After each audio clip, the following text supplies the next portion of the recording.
Assalamu alaikum. Today we're going to talk about the premaxilla when we have a class, for example, a prominent premaxilla.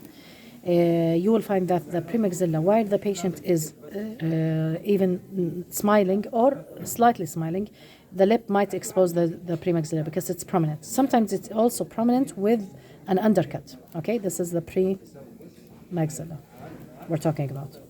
Now, what are my options for setting teeth for this?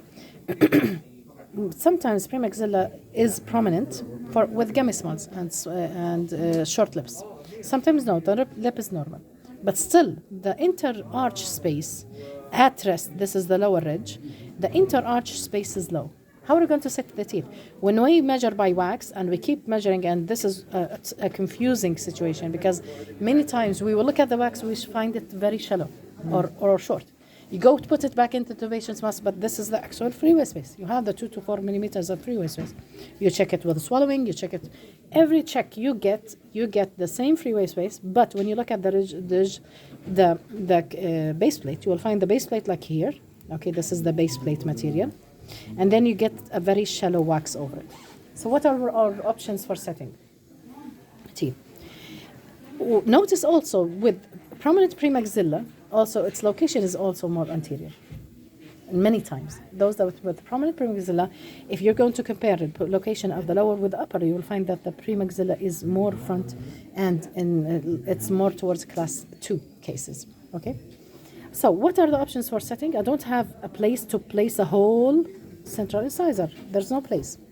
And many times I've sent setting for a prominent premaxilla to the lab, and I have set the wax like this only here.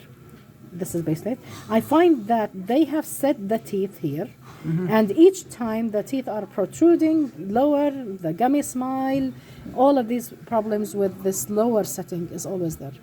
Why did they go to this? They were afraid of how am I going to set it when this limited inter-arch space. Okay? So what we'll get the anterior posterior plane even counted. It was not the one I began with. It was, by the way, in one of the previous videos I recorded maybe a month ago. It was a case that we had with our patients. So I sent them back twice, and each time they set the teeth below the premaxilla as normal patients. But no, in this case, if I have a case where I have a premaxilla, prominent premaxilla, and I have a shallow wax, okay, I want to place a tooth that is 11 millimeters long, I have to begin to set it over the ridge. When I was suggesting this to the lab, the immediate thought was for the lab, I'm going to cut the tooth gingivally. I told them no. The limited inter-arch space does not give me this option because I'm going to lose all of the aesthetics of the tooth. If I'm going to cut a tooth like this, or I'm going to reduce it from here, what will I lose on morphology? He had another suggestion, cutting it from down here up. I will have broad teeth. So both of those options are incorrect, to cut from the tooth. Where do we cut from? The first number one is we cut from the base plate. So I have to place a window where I'm going to place the teeth. This is one. The second place where I cut from, so I'm actually setting over the ridge. When I told him set over the ridge, he had two objections. Okay, one of the shorting of the teeth, I told him definitely no. The second objection said, well, how is this tooth going to be attached to the adjacent acrylic? So here in these cases, you're going to add a little bit bulk of the acrylic in the gingival embrasure, okay, to bind to the tooth. Because now when the tooth is set on the ridge, you will only have proximal acrylic to bind to. You don't have acryl in the base to bind to. He said that you will have fractures and the teeth might keep falling. I told him you have to thicken a bit the gingival morphology to have enough acrylic on the sides to bind to the tooth, okay? Now, what do we do with the tooth? I don't cut it, actually like this, but I place it as a veneer, okay? So how am I going to place it over the ridge? It's going to be placed like this, okay? Let's say this is the cingulum. Okay, let me just, as an incisor, sorry. It's a proximal view, not a lateral view. Okay, this is it. Just forget this. So this is how I'm going to set. How am I going to achieve this? If this is a tooth as it comes from the lab, from the beginning, it comes like this, huh?